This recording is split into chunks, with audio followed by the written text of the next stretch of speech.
además de la escena palaciega que les he contado, hay otro informe, esta vez no de Latina, sino de Panorama, en el que se ve a Karen López visitando las oficinas de Petroperú días antes de la millonaria licitación. César Gutiérrez está con nosotros en este momento. César, ¿cómo te va? Buenos días. Gracias por venir, César. Y disculpa que te haya hecho esperar ahí un poco en la antesala, pero tenía que poner esto en escena, ¿no? ¿Cuán normal es que un proveedor o una persona que va a licitar, una persona que va a concursar, haga este tipo de visitas? Por ejemplo, este señor con la compañía Heaven Petroleum. Mira, hay dos cosas. Un tema de las visitas de Palacio, que la verdad que ellos explicarán, las personas que participaron, por qué fueron, si coincidieron o no coincidieron, ¿no?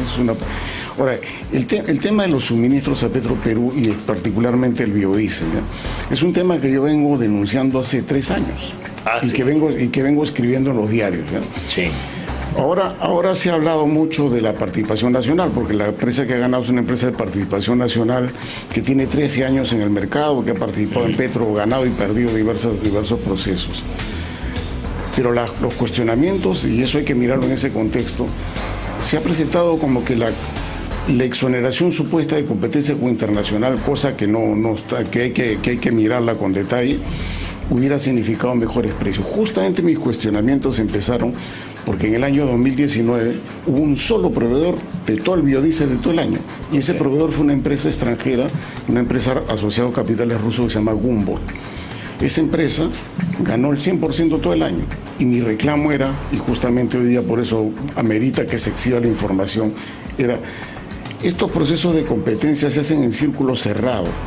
Son invitaciones que el público no conoce. Okay. ¿A quién invitan? ¿A quién no invitan?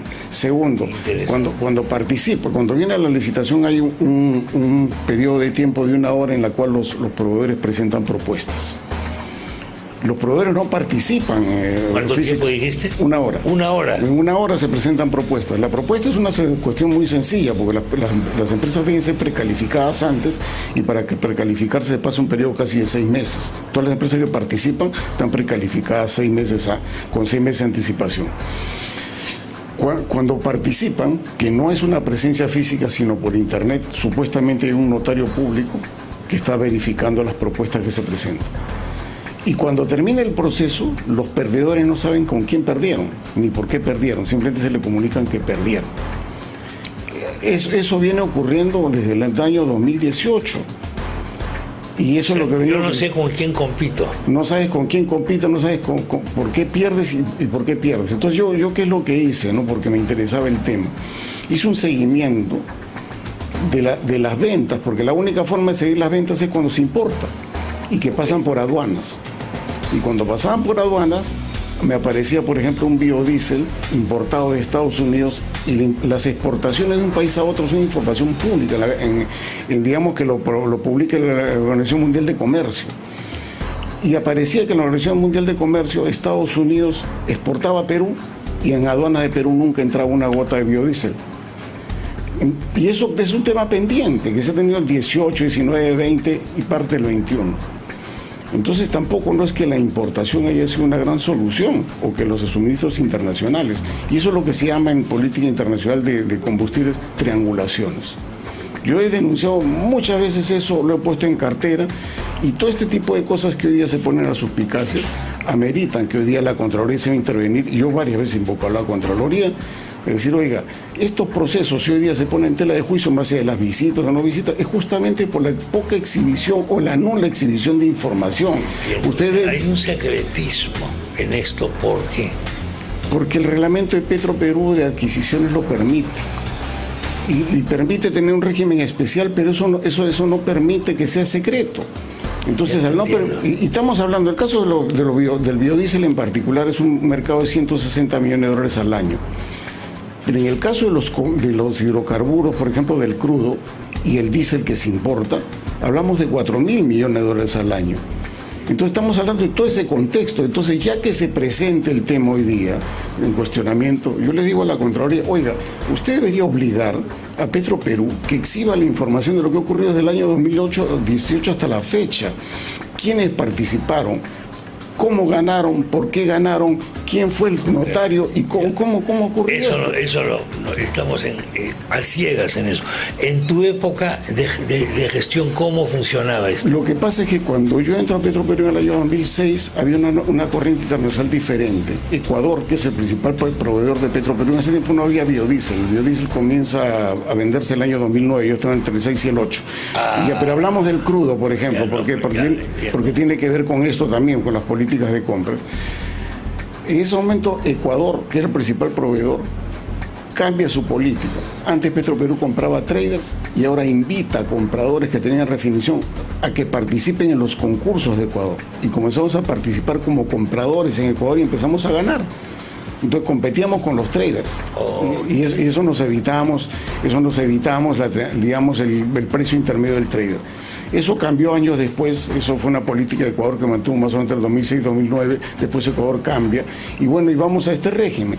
Y en este régimen, justamente el reglamento especial se hace en mi época, conjuntamente con Consucode, porque no puede hacer igual que se compre zapatos o se compre cuadernos, pero eso no te llevaba a que fuera secreto, y ese secretismo es el hoy día que pone en telejuicio.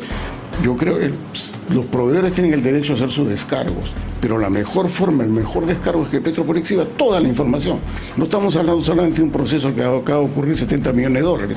Estamos hablando de todo lo que se ha comprado, alrededor de 4.000 millones de dólares por año.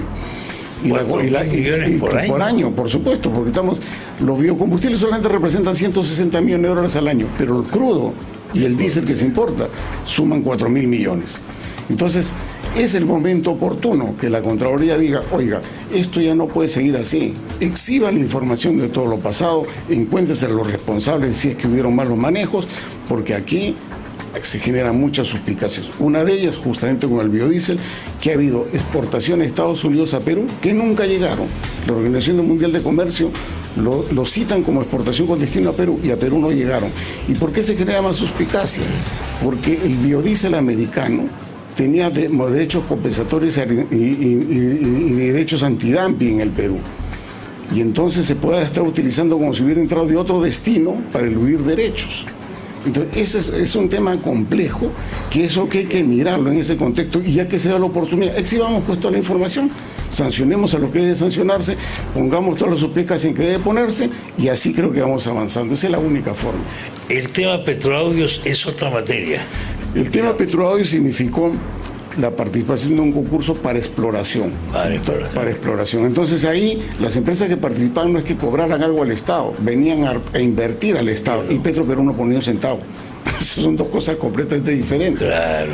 Y eso yo he estado 13 años en ese proceso.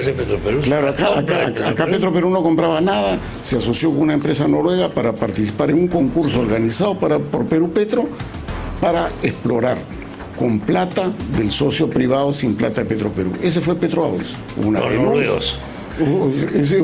denuncia y nos hemos pasado 13 años en procesos judiciales. 13 años en procesos judiciales. Sí. Y ahí no hubo un sol del Estado. Y ni hubo tampoco ninguna mala práctica, porque pasamos a 2 instancias y en esas 2 instancias quedó Corte Suprema exonerados. Noruega es la nueva potencia petrolera mundial, ¿no? Y con gran experiencia en exploraciones en el mar, que justamente los lotes en cuestión eran lotes en el mar. Entonces eso tiene que mirar la Contraloría, este proceso, ya que se está cuestionando, miremos el contexto, porque el caso del gran vendedor, esta empresa Gumbor, que durante todo un año fue el único proveedor, en abril de este año, cosa que ha pasado desapercibida en el Perú, en abril de este año, su ejecutivo, que tenía visitas 6 veces por año al Perú registrado en migraciones, fue detenido en Brooklyn, porque por 22 millones de dólares dados en coimas en Petroecuador. Es un proceso que sigue en Ecuador, y la pregunta es, ¿y ocurrió algo en Perú cuando fue proveedor único? Ese es un gran tema, es un tema internacional que lo reportó Reuters en abril de este año, si no estábamos en proceso electoral, nadie lo vio. Yo he escrito sobre eso, y es importante mirar el contexto. Ya que sabe esto, miremos el contexto general, no solo esta operación particular, y que se exhiba la información, y ahí podremos emitir un elemento de juicio, porque no estamos hablando solamente de 74 millones de dólares, hablamos de miles de millones de dólares, y que se exhiba la información. La cifra que tocaba de dar de 4.000, prácticamente en penumbra, es muy peligrosa. 4.000 por año. Por año. Por año. Por año. Entonces, millones de dólares han cuidado, no sé si acuerdan bien ustedes. Ese es el mensaje que debería quedar. Y la Contraloría, pues perfecto, exhiba, dice que hubo un cambio de una adenda por una fe de rata, exhiba qué consistió la fe de rata y discutamos sobre eso. Dice que hubo una separación de nacional e internacional, pues exhiba cuáles eran las razones. Y emitimos un elemento de juicio sobre eso. ¿Cuán normal es que lobistas o gestores de negocios, etcétera, estoy hablando de la señora Carolyn López, visiten Petroperú? Normalmente no, porque ¿qué es lo que ocurre? El suministro de hidrocarburos, Chema, requiere empresas que estén calificadas. Y entonces, que una persona visite Petroperú para incidir en un proceso de esta naturaleza no es lo usual. En todo caso va el mismo proveedor, pues iría interesado, porque son temas técnicos. Es muy difícil, o sea, hacer una planta de biodiesel, competir en biodiesel, donde los referentes son precios internacionales, no es un proceso en el cual yo te doy un precio y ya está, ¿no? Es un proceso que se ven diferenciales. ¿Cuánto más barato, más caro me vendes respecto al mercado de Chicago? ¿Cuán normal, claro que sí, cuán normal es que un candidato a proveedor vaya a ser recibido por el presidente? No, el caso del presidente, pues el presidente tendrá que explicar, porque lamentablemente no es el único caso, pero ellos tendrán que explicar lo que ocurre con el presidente de la República. Eso se ve mal, por supuesto, se ve muy mal. El presidente, por supuesto, eso se ve muy mal. El presidente tendrá que explicar cómo son los horarios, quién recibe, quién no recibe. Perú, esto está diciendo que es una infeliz coincidencia lo de que se han encontrado los tres en la sala de espera, con minutos de diferencia. Sí, bueno, eso es que le expliquen ellos. Pero es demasiada mala suerte, o sea, Dios mío. Carolina ha ido a Petroperú. Es un Carolina después va a Petroperú, claro. No, y eso está mal, o sea, son temas técnicos, eso hay que manejarlo en su nivel técnico, que participe, digamos, con toda la transparencia de la información y que sea pública. Esa es la única forma de evitar que luego haya estos cuestionamientos. Esta es la foto del ingreso de la señora, esto salió en Panorama. Esto salió Sin Medias Tintas. En Sin Medias Tintas, perdón. En Sin Medias Tintas. Es la señora ingresando a Petroperú, ¿verdad?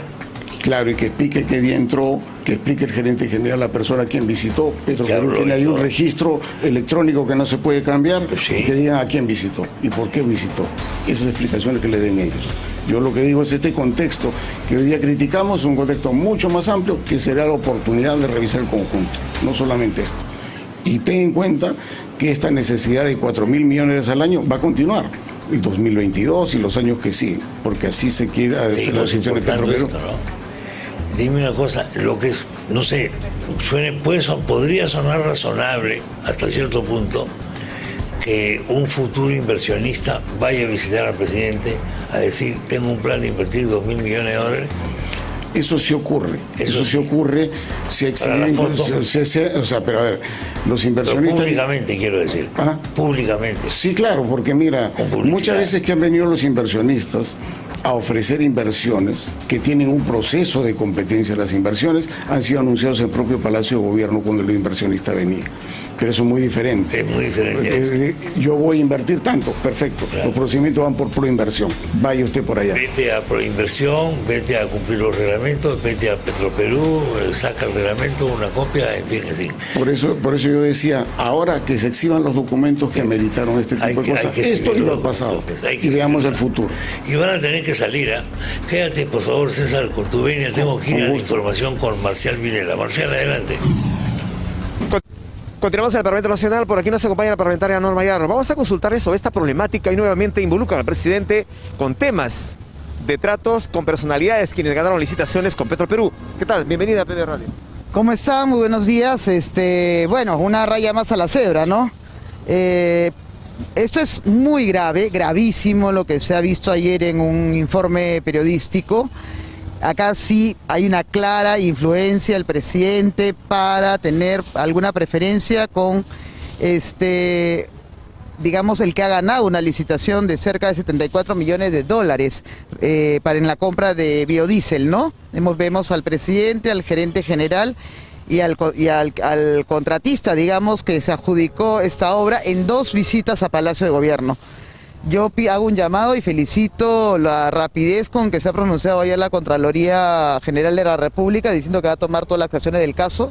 Hoy mismo vamos a hacer el informe nosotros desde mi despacho, pidiéndole a la Contraloría también las acciones inmediatas, a la Fiscalía también las acciones inmediatas, a la Secretaría General del Palacio de Gobierno que nos entregue las horas, fechas a detalle. Ya no vamos a esperar más de tener en cuenta a ver si el presidente se acuerda quién entró, quién no entró. Esto es grave y esto sí puede ser una causal de vacancia por incapacidad moral. Ahora bien, el señor Pacheco ha cambiado de manera radical su versión. Es creíble, pero ¿qué tiene que hacer la fiscal de la Nación en este aspecto? Miren, cuando una gente miente, eso se llama ser un mitómano.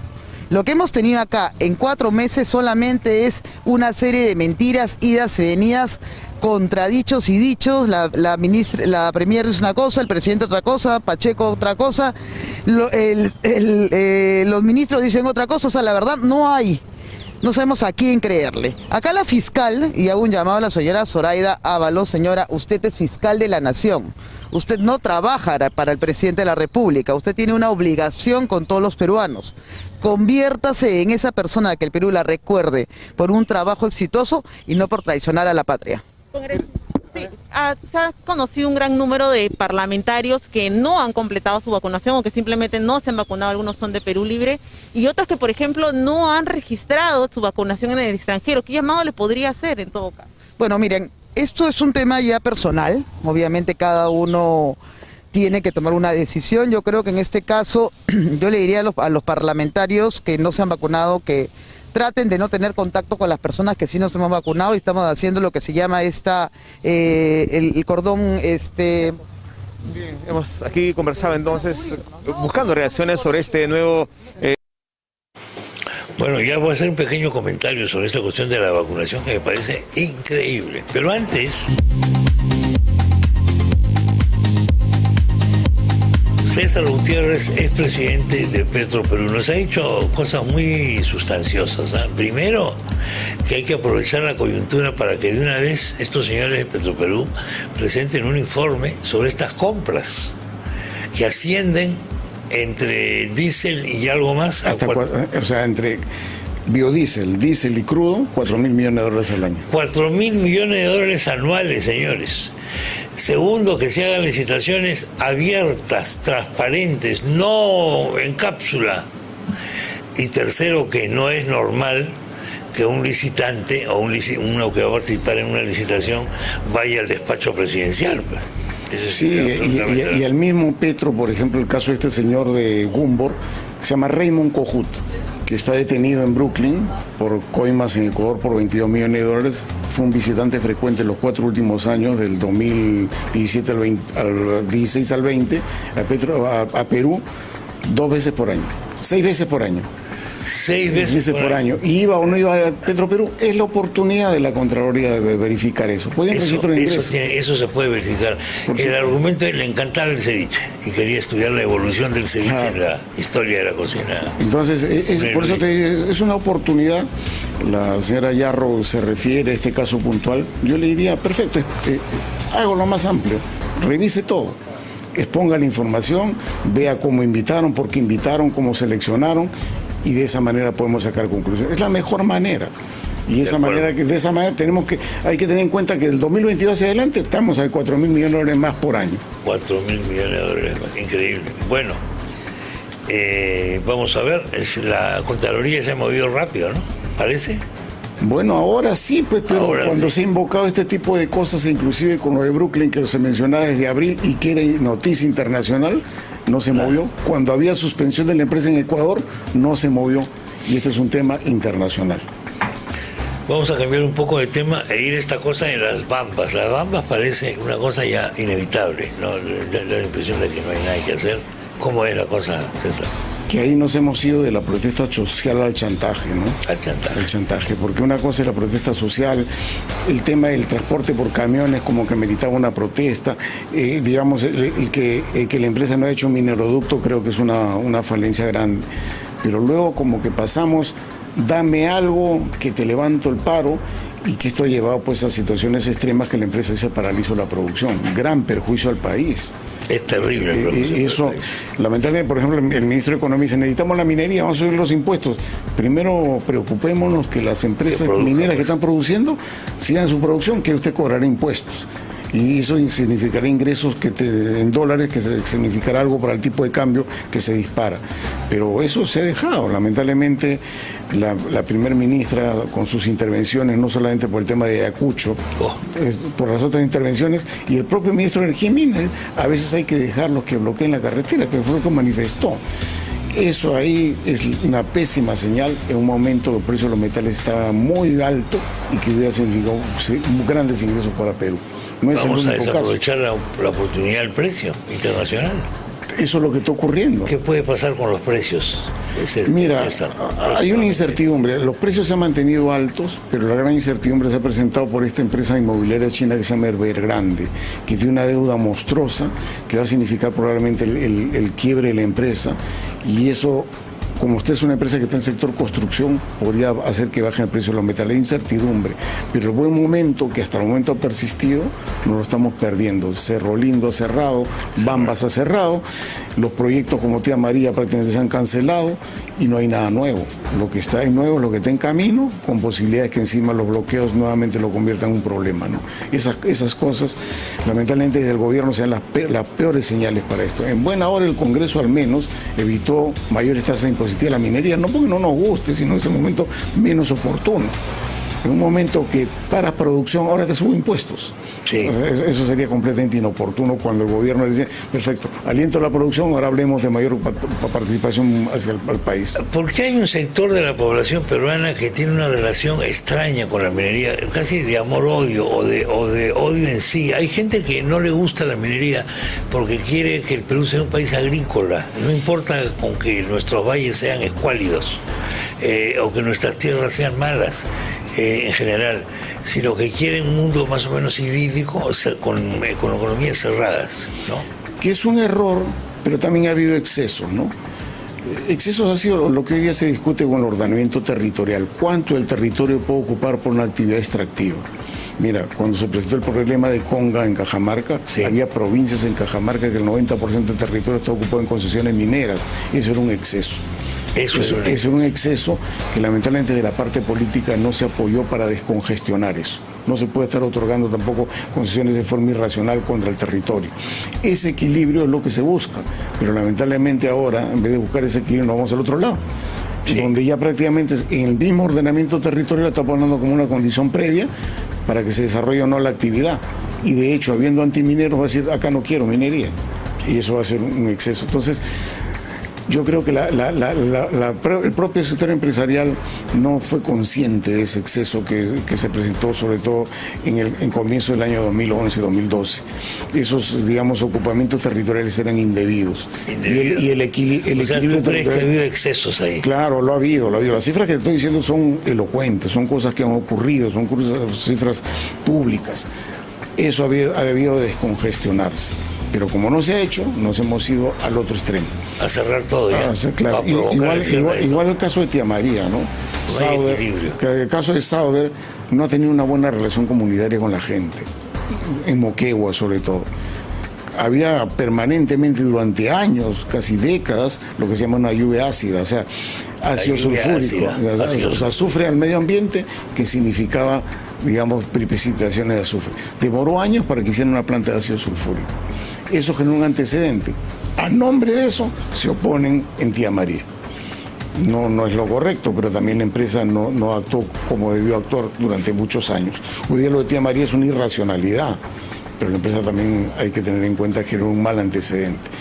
Buscar ese equilibrio corresponde a la autoridad, decir, oiga, yo le voy a exigir la autoridad no está mediando entre dos partes. No, más bien la autoridad está de la parte de los protestantes, y eso no está bien.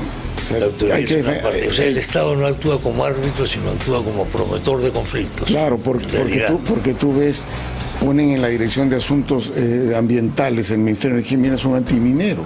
Ponen de jefe de gabinete asesor del ministro de Energía. ¿Por qué ponen a esa persona, por ejemplo? Porque no creen en la minería. Porque no creen en la minería. La misma primera ministra, en el caso Conga, fue protagonista de la oposición. protagonistas. Pues, entonces, ella no cree en la minería. Mejor está, bueno, de repente lo bueno sería que digan, no creemos en la minería. Creemos que el Perú debe ser Suiza, con vacas. Sí, pues claro, pero lamentablemente somos... Es nefasto, digo, para el ambiente también, las vacas. Yo esto lo he dicho en Cajamarca, he tenido pleitos. Porque en Cajamarca me acuerdo mucho que tuve en un programa de radio un debate con un señor de la Cámara de Comercio, que defendía que Cajamarca era esencialmente ganadero. Le dije, no fomente usted la ganadería en defensa del ambiente, porque la ganadería es peor que la minería para el ambiente. Por supuesto. Más peor que la minería moderna, digo. Claro, no, y es más, hay una gran confusión. Una cosa son los impactos ambientales derivados de los residuos al terreno, y otra cosa son los impactos ambientales por gas efecto invernadero. Y en los impactos ambientales de gas efecto invernadero, el tema de la ganadería es un gran contribuyente a los gases efecto invernadero, más que la minería. Y eso no se sabe diferenciar. Entonces corresponde a los propios empresarios hacer esa separación, explicar. No ha ocurrido, pues. Me parece que no tienen buena comunicación, no sé por qué no piensan. Y mira, mucho cuando se habla de gas efecto invernadero, pero los eléctricos, yo soy ingeniero electricista, trabajo en electricidad. Los eléctricos, ¿cuánto contribuyen a la emisión de gases de efecto invernadero? 5%. Claro. ¿Cuánto contribuye el transporte público? 10%. Claro. ¿Cuánto contribuye la deforestación? 51%. La deforestación. Para tener ganadería hay que deforestar. Claro. Eso es lo lamentable. En Brasil se ha convertido en una potencia de exportador de zapatos. ¿Cómo? Claro. Si no tiene planos, si no tiene pampa húmeda, como la tiene Argentina y Uruguay, claro, que sí son ganaderos. Por supuesto. O eran. Argentina ya no sé lo que es, pero en fin, pero Uruguay sí. Pero esos temas, Chema, del tema medioambiental, los impactos, esas cosas corresponde a la autoridad hacer docencia y corresponde a los empresarios sumarse a esa docencia con mayor objetividad posible, pero la autoridad debe ser promotor de la objetividad de esa información. No lo está haciendo. Yo veo discursos, voy a la ONU y bueno, discurseo pues el medio ambiente, los compromisos de Perú al año 2030. O sea, pero el tema de fondo no lo tocan. ¿Para quién estamos gobernando? Yo creo que a veces gobernamos para esta jovencita sueca, ¿cómo se llama? La Greta Thunberg. Exactamente. Claro.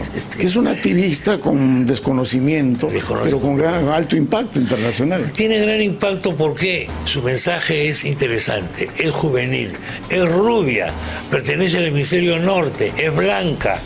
Entonces tiene más prensa que un montón de gente más razonable, pero que no son tan guapos, no son suecos, no son esto, no son nada. Y entonces sus opiniones no salen, pero el otro vende más, pues, carátula de la revista. Claro, y le han dado mucho espacio a nivel internacional, sí, participación en eventos de Naciones Unidas donde participaban presidentes. No tiene, pues, y entonces lo siento mucho, con no tiene, absoluta pues, irresponsabilidad se han lanzado a dar discursos.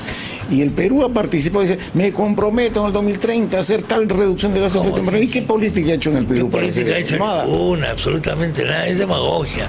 A esta señorita, por ejemplo, a quien no conozco, no conoceré jamás, que tiene una serie de problemas, y además no se le puede tratar como un jefe de Estado, se le trata más que como un jefe de Estado. Entonces, estos íconos, estas cosas son las que venden, ¿no? Y hay que, por eso la autoridad tiene que tener la visión panorámica del conjunto, darlo en los foros internacionales, los compromisos que se puedan realmente honrar. El Perú se ha comprometido a reducir los gases de efecto invernadero en 2030 cerca de 20%. Y la pregunta, ¿qué está haciendo? Si en el transporte público seguimos con... No falta nada. No, nada, y no se ha hecho nada. 2022. No se ha hecho nada. Y lamentablemente seguimos predicando y le digo, ¿cuáles son las acciones? ¿Qué ha reducido? ¿Hasta redució la deforestación? 160.000 hectáreas por año de deforestación. ¿Cómo lo hace? ¿Cómo evita usted eso? ¿Qué es el principal fuente de gas de efecto invernadero? Los combustibles fósiles, 10% de emisión. Un poco más de biocombustibles, ya que estamos hablando de biocombustibles. Un poco más de eso. Veamos cómo introducimos ese tipo de política de Estado. Pero lamentablemente no la ven, pues. Y en electricidad, si bien es cierto, es bajo, hay una gran predisposición de precios muy baratos con energía solar y energía eólica. ¿Por qué no la promueve más si se puede? Y los inversores están interesados. Esas son políticas de Estado. ¿Qué estamos discutiendo? ¿Hay mercado para energía eólica? Claro. Mira, Chema, hoy día el precio de la energía normal, hidrotérmica, hidroeléctrica o termoeléctrica, se más o menos como $60 la unidad de energía. La solar cuesta 20 y la eólica cuesta 30. Perdóname un momentito que tengo que informar, hablando del tema hoy. Los dirigentes de las comunidades campesinas de Chumbi y Vilcas en el Cusco acordaron no asistir a la reunión convocada para mañana a las 10 por la presidenta del Consejo de Ministros, Mirta Vázquez, y el gobernador regional de Cusco, Jean-Paul Benavente García. No hay arreglo. Justo de lo que estamos hablando. Parece que te han oído y han lanzado un comunicado. O sea, justamente no hay arreglo. Se acabó. La situación será complicada. Se acabó. Buenas noches, los pastores, señores. Olvídense de sus regalías, sus cánones y su no sé qué. Después, evidentemente, también va a haber movilizaciones para reclamar eso, ¿no? Así es. Como corresponde, ¿no? Así es. Lamentablemente, es un muy mal momento. El gobierno no está del lado de la inversión, está anti-inversión. Los mensajes que se envían en sentido contrario con eso. Por lo que veo, tampoco está del lado de los comuneros, de los campesinos. Yo no sé si eso es exactamente así o completamente están de acuerdo que no vaya acá.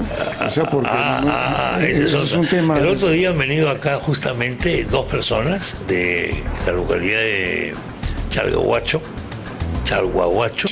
claro, que es de Bambas. Efectivamente, directamente afectados por el cierre de las Bambas. Uno empeñó su casa con una hipoteca para montar una flota de microbuses para hacer transporte al aire, y la otra, una dama, había pedido también un crédito para hacer un albergue, un hotel, que ahora se va a quedar sin nada.